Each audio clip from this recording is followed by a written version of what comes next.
friends, it's Annie with Horror Talk with Annie, and I'm back. I know, I'm so sorry.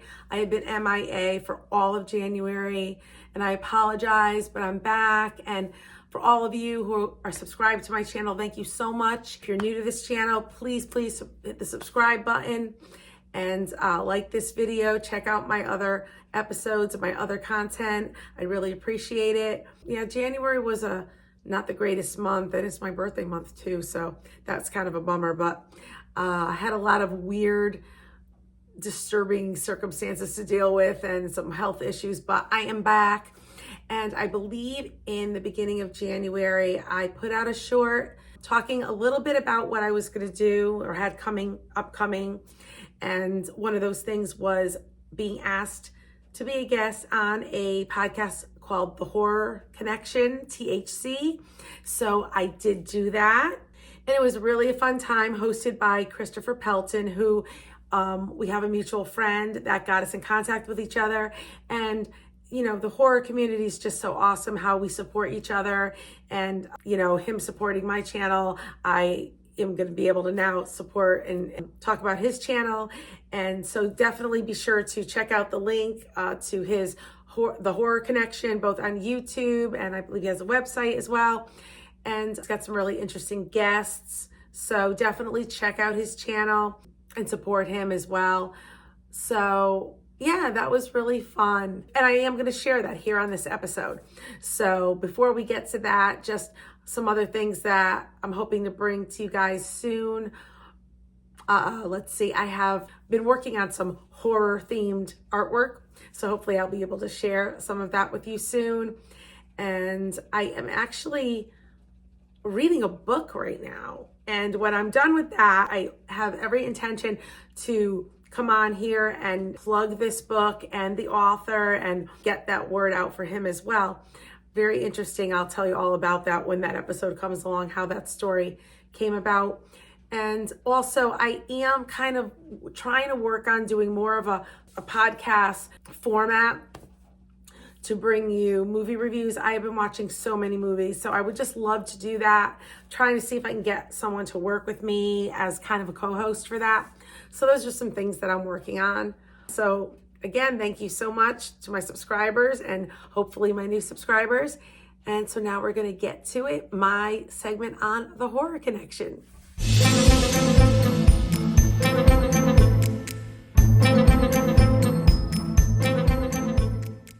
Ladies and gentlemen, my name is Christopher Pelton. I am your host here at THC Time. It is always a pleasure to be here.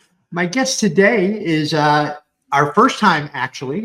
We have a mutual friend, and we both share a love for horror. She's also a podcaster herself, and when I found that out, I was like, "Hey, let's spread the love around." So, folks, this is Annie from Talking Horror with Annie. Did I get that right? It's Horror Talk with Annie. Welcome to THC Time. How are you? I'm doing good. Thanks for having me on. Well, thank you for coming out tonight. I appreciate your time. Tell me a little bit about the podcast. How'd you get started? Okay, so here's the thing. First of all, it's not really a podcast. It's right now it's just a channel where I will, go out and film some stuff. I'll edit it and then I'll post it. So I haven't really done the podcast the way you're doing here. Although I would like to do something similar. Sure. Okay, so I'll give you a little background on how it started. I love horror. I love movies. I have an older daughter. My older daughter, who's 23, we would always start talking. We would just talk about our whatever film we were talking about at the time, whatever franchises we really like. And she's hysterical. So we would talk and it would be, I'm like, this needs to be our show. We need to do a channel where we're, reviewing movies or just talking about them, because it was always hysterical. And of course, these kids, they, to get them to do anything. And one day I'm just like, you know what? I came back from a horror convention, and when you do, you're on fire. Oh, sure. So I was like, you know what? I am not waiting for you anymore. And I just got inspired and I said, I'm going to start this channel.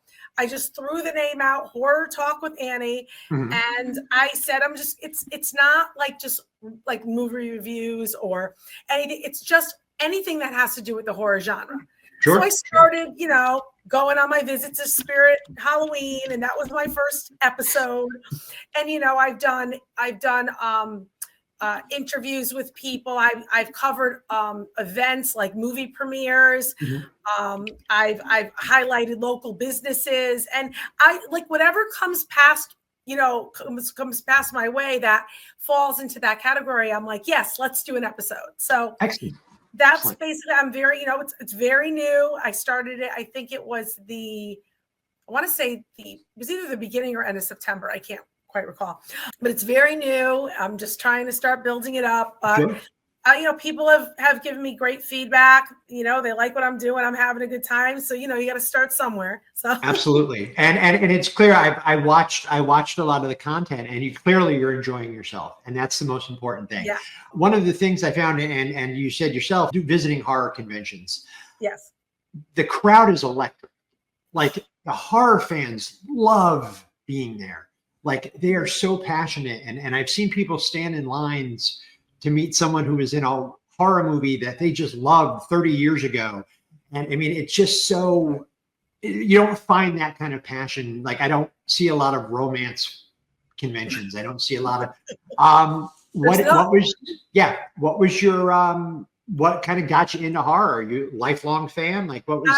Well, my mother, my mother was always a horror fan. She was always watching some scary movie or whatever. So I kind of grew up. She didn't hide much from us as children. Sure. So, I grew up watching, the old Chiller Theater with my mother. Nice. The old Karen Black movies, from way back then. Mm-hmm. And I'd say, like most people, where I say it really started, where I really decided I loved horror movies and really got attached was Halloween, 1978 Halloween. Yes. Which is a lot of people's story. And that still is although with its ups and downs, it's still my favorite franchise. And I could literally talk about it probably for 3 days straight with all of the craziness going on in that franchise. To this day, and I've been watching horror for 40 years. To this day, the scene in Halloween where he just sits up from behind the couch is still one of the scariest things I've ever seen. Yeah, that moment. Yep. So good. So good. So are you clearly a movie person? Are you reader at all? Are you into horror like Stephen King, Clive Barker? Of course, I'm not much of a reader, I have to be honest, but it's funny you were bringing up books and stuff. An acquaintance through my business. I actually work in my real life as a paralegal for IP. And one of the inventors who I just know from working with my firm, he just wrote a thriller novel. Nice. And we started talking. I told him about my channel. So he sent me an autographed copy for free that I'm actually reading now. And I said, once I finish that, I'd love to promote it, on my channel. So that's probably what's on deck. But yeah, I do, it has to be something that really holds my attention for me to sit there and read a lot. Sure. But I actually have a bunch of books that I want to just start reading, and they're books that I've seen the movies already, but I actually bought a bunch of books because as you can see, I don't know if you can see what I'm wearing here, but it's actually in one of my shorts. I have my Terrifier 3 very nice. Ice Nine Kills hoodie. Ice Nine Kills is a metalcore band that has 2 albums out now that are all about horror movies. I was at Silver Screen back in September. I was there as well. Oh, awesome! Yeah, and yes, I was there as well the whole weekend. That was my second time going. I've already booked my hotel for 4. Nice. To me, it's one of the best. And so absolutely. I bought a bunch of books from their album, Every Trick in the Book. Yes. And I have them stacked up in this little kind of display. And so I'm like, you know what? I'm going to read those. Yeah, I was actually there doing press. I came in with Ari Lehman. Awesome. Okay. Yes. Because him and I met about a year and a half ago at a convention, and we just got to talking. And now we've got a couple things we're putzing around with on the side. So, but great show. I had a great time. I got to talk to Spencer for a few minutes. I talked to Damien Leone for a few minutes, which was super cool. That's a story for you. Yeah, that was amazing. Yeah. So were you surprised by the video announcement, the Ice Nine Kills Terrifier 3? When I talked to Spencer that day, and he's like, "Oh, we have a surprise." Like it kind of got leaked out that that I knew that was the video they shot in July. And Okay. I was so upset I couldn't fly out to California to be in it. But I kind of knew it was Terrifier. I didn't know Right. what song it was. I just knew that because it kind of leaked out that David Howard Thornton was on set. So like, Nice. I know it's Terrifier. But I was surprised that it was part of the movie Yes. itself. And that was surprising. I didn't know that. Yes. And the trailer just, or the video just. They knocked it out of the park with that video. They are so good at what they do. They really are. I mean, you can tell their passion for the genre because, I mean, especially with Spencer. I mean, he is in there at every like nitty gritty little detail and stuff, and the stuff that they hide in the videos and the little nods here and there. They are so very much fans. I'll ask, although I have a pretty good idea. How did you enjoy Terrifier 3? Okay. I'm a huge fan of the franchise. Mm-hmm. I'll be honest, it's not my favorite of the three. Mm-hmm. I was a little disappointed leaving the theater. I was so excited to see it. And Sure. I'm not going to say I like despise it. Mm-hmm. There's a lot of things I thought were great about it. I am super excited for Damien and everyone involved in that movie. Yeah. I think it's fantastic. I really love the first one. And as much as I love the first one, I did love the second one. Right. I just think that, and me and my daughter talked about this in the video in the episode I did after we saw it. I really think that hopefully when 4 comes out, it's going to help us appreciate 3 a little bit more. Yes. Because sometimes you need that. I mean, I understand why Damien did some of the things that he did in 3, and I've seen the interviews. And the thing is, he's on the same wavelength as what I'm thinking. And I know what he's doing, and he's the master and he's the creator and he knows what he's doing. But if I'm being honest, I was a little let down by Terrifier 3. Okay. All right. Yeah. But the promise of 4 though is definitely intriguing. And David Howard Thornton, he deserves the success that he's finding. He is so good. And I see him in videos just out like when he was going to Spirit Halloween stores in full costume and wandering around and messing with people. And I mean, he is so dedicated to that character.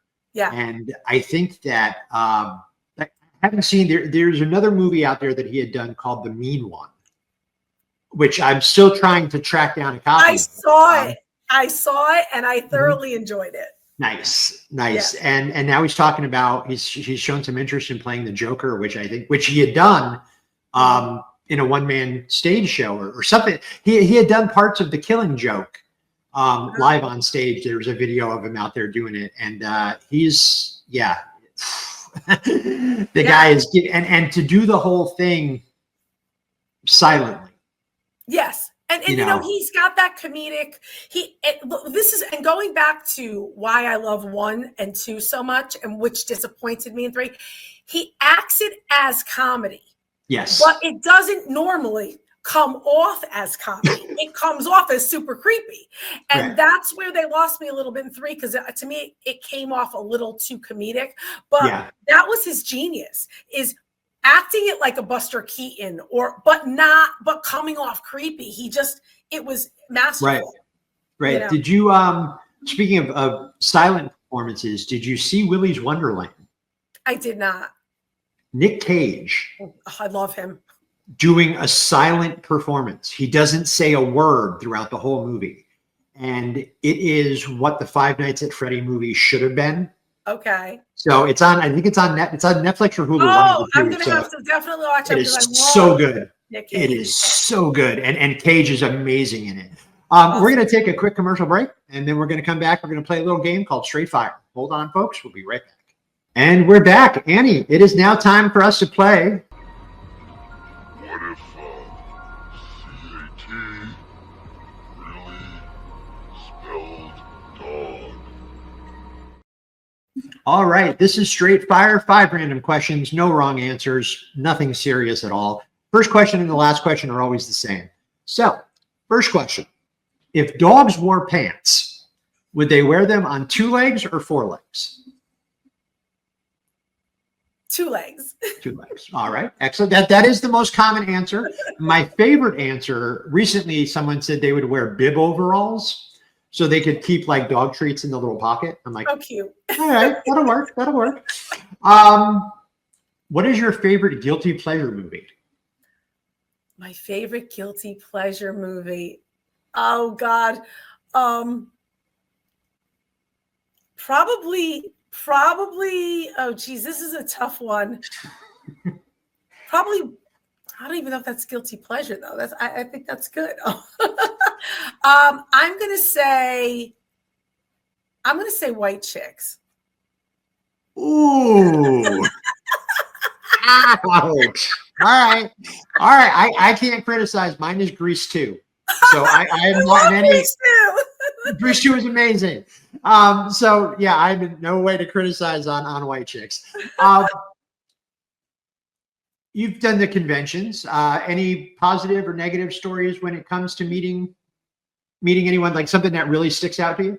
Oh goodness. You said positive or negative? Yep. Well, I'm happy to say I've never had a negative experience. Excellent. Positive, they've all been positive. Like I said, one of the greatest moments for me was at the last Silver Scream, and you mentioned Damien Leone. And the reason it was so great for me, it was funny because I had gotten the original promotional poster for Terrifier 3 at the theater when they gave them out when Terrifier 2 was re-released. So I was like, oh, this would be great to get this signed by David and Damien. So I brought it, and I'm all excited. But I'm like, Damien was kind of just like, okay, I want him to sign it because he's the creator and the director. But normally if I meet people I'm really excited about, I have this whole script in my head already written. Like, oh, I want to say this. With him, it was just like, I just wanted him to sign the poster. Like, I didn't have to ask him. It was one of the best conversations I've ever had because I think it was just authentic. There was nothing planned. We talked about what me and my daughter thought about what Terrifier 3 was going to be, what we liked, what we did. And he seemed genuinely interested in the conversation. And it was just such an awesome experience. And yes, I left with a little bit of crush on him. But it was just one of the best conversations because it was just off the cuff and natural and authentic. And I'm sure you've met him there. He's awesome. So that was one of my best experiences. Oh yeah. I'm trying to harass him to come on the show and talk to me. I know he's a very busy person. I'm working on it. I'm reaching out. We did an interview a couple weeks ago with Don Zito, the director of Nightmare on Elm Street 4, or Friday the 13th Part 4, and had a great time with him. So yeah, we'll see what happens. You're in a cabin. Wait, can I give you a quick aside though? Sure, absolutely. Because another one of my greatest moments at a convention, and I was actually working at the convention at the time, so I had kind of VIP access. Sure. But when I met Robert Englund at Rock and Shop, one of the best moments of my life. That was epic. Nice. Very nice. I actually had the opportunity 2 years ago. I was doing a convention, a toy show, actually in Saratoga Springs, New York, and James O'Barr was there. And I've been a Crow fan since before the movie. Like, I owned the original comics. I'm a long-time fan. So I finally got to meet him. And one of the first things I said to him, I was like, man, I said, I've been waiting 30 years to meet you. And he looked at me and he says, well, I'm glad I didn't die. I'm like, yeah, I'm glad you didn't die either. Thanks, James. Yeah, exactly. But, yeah, super, super nice guy. Absolute first class, all the way. Great guy. All right. Question number 4. You're in a cabin in the woods. You find a book. Do you read the ancient text? Absolutely not. Yay! Believe it or not, that's a 50-50 on that one. Half the time people are like, oh, yeah. I'm like, you're a horror writer or you're a filmmaker. You know how this plays out. Why would you do that? We know what the curiosity. That's all about. They want to see how far it'll go. Yeah. And the last question, question I ask everybody, and after you answer, I'll explain why. When you are at the grocery store, Annie, can you reach the items on the top shelf? Absolutely not. Okay. All right. The reason I ask is because somebody asked me that one of the first interviews I ever did. I'm 6'4". So not a problem for me. My wife is 5'1". I do all the tall work. She does all the short work. We've got a perfect balance here. But yeah, I can't even go into a grocery store for more than like 10 minutes. Oh, wow. And some nice little old lady is asking me. So, for me, it's just part of who I am. Yeah, I'd be one of them because I'm 5'2", so I'm very short as well. So there you go.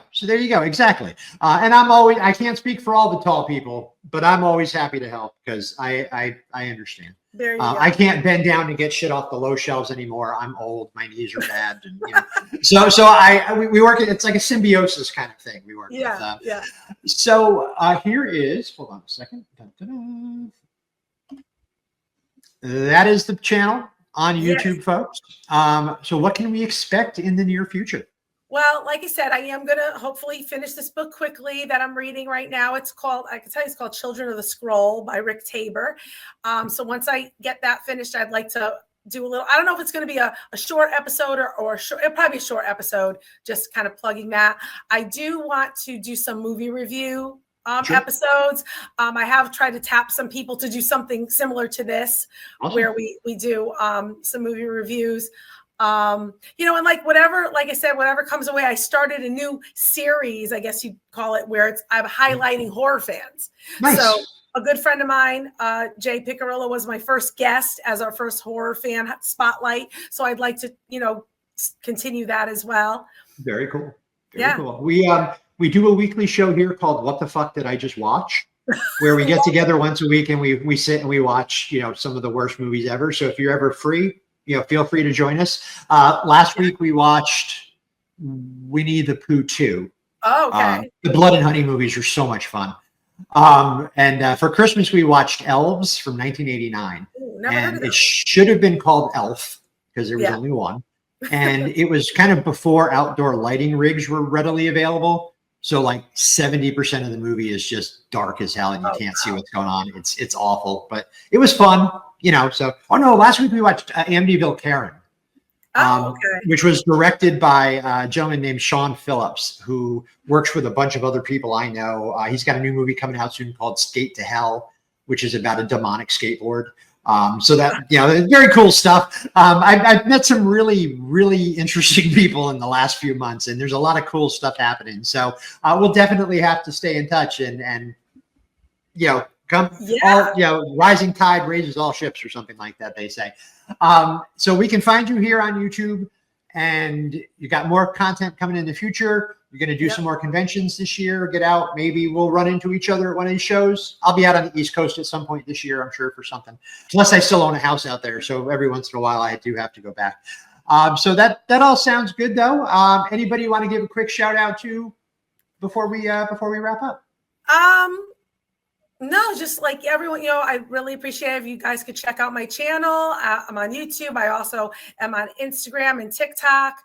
And I just love this genre. It's just so much fun. And I'm going to be highlighting some of the other people in my life, that I actually got to do some extra work on a horror film that's going to be coming soon with some pretty big names in it. So look out for that episode. Maybe I'll work with the director. I know the director well, so maybe I'll get him on the show and we'll talk about that. Absolutely. I love to have filmmakers on. I'm all about highlighting the creators, the artists, the people who are out there doing the work, because you guys, the more eyes, the more you grow, the more we all grow. And, this is a community, and this has the potential to be a great community. And when we're at our best and we're helping each other, it's a wonderful thing. So Annie, thank you so much for coming out tonight. I appreciate your time. We will talk very soon. And, there's a lot going on. So thank you so much for having me on. I really appreciate it. Oh, not a problem at all. Have yourself a great night. All right, folks, I want to thank you for joining us. Be sure to tune in next week for another thrilling episode of THC Time. As always, I am Christopher Pelton and I am your host. Have a great night and enjoy this. And there it is, my little segment on THC, the Horror Connection. I hope you liked it. And definitely check him out. Subscribe to his channel. That's it for now. So I will see you next time.